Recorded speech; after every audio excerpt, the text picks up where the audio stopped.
আসসালামু আলাইকুম আরহামতুল্লাহি অবারাকাত। শুরু করছি পরম করুণাময় আল্লাহ তাআলার নামে। আপনারা সবাই কেমন আছেন?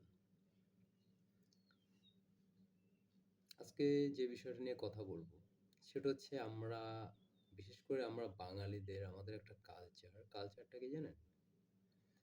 এটা অস্বীকার করার কিছু নেই যে আমাদের একটা বৃহৎ কালচারটা হচ্ছে আমরা অন্যের উপরে দোষ চাপাতে খুব বেশি পছন্দ করি। যদি ভালো হয় তার ক্রেডিট আমরা নিজেরা নেওয়ার জন্য খুব কৌশল করে থাকি এবং যদি একটু খারাপ হয়ে যায় সেই দোষটা অন্যের ঘাড়ে কিভাবে চাপাবো তার জন্য নানাবিধ কৌশল আমরা অবলম্বন করে থাকি। যে কোনো ক্ষেত্রে দেখা যায় এই বিষয়টা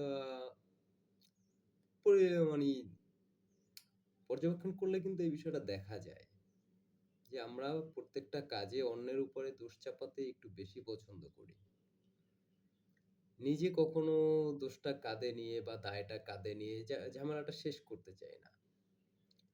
আর এই দোষ চাপানোর বিষয়টা যখন সামনে আসে তখন রাষ্ট্রবিজ্ঞানের ছাত্র হিসেবে এরিস্টটলকে নিয়ে কিছুটা পড়ার সময় হয়েছে। তো ওনার একটা উক্তি ছিল এরকম যে, "যদি মানুষ নিজের ভুলগুলো খুঁজতো" আবার একটু শোনেন, "যদি মানুষ নিজের ভুলগুলো খুঁজতো, তবে অর্ধেক সমস্যার সমাধান সেখানেই হয়ে যেত।" রাষ্ট্রবিজ্ঞানের জনক এরিস্টটল তিনি যে একজন মহান জ্ঞানী ব্যক্তি ছিলেন, এ বিষয়ে কারো সন্দেহ আছে বলে আমার মনে হয় না। তো তার এরকম এক আক্ষেপের কথা বলার কারণটা আশা করি আমরা বুঝতে পারি, যদি চিন্তা করি যে আমরা মানুষরা নিজের ভুলগুলোকে দেখতে পাই না। নিজের ভুলগুলোকে বুঝতে চাই না। নিজের ভুলগুলোকে কোনোভাবেই স্বীকার করতে রাজি নই যে হ্যাঁ, আমি ভুল করেছি। এই ভুলটা আমার দ্বারা সম্পাদন হয়েছে। আমি ক্ষমা প্রার্থী। এই আদর্শে আমরা মানুষ খুব কম পছন্দ করি।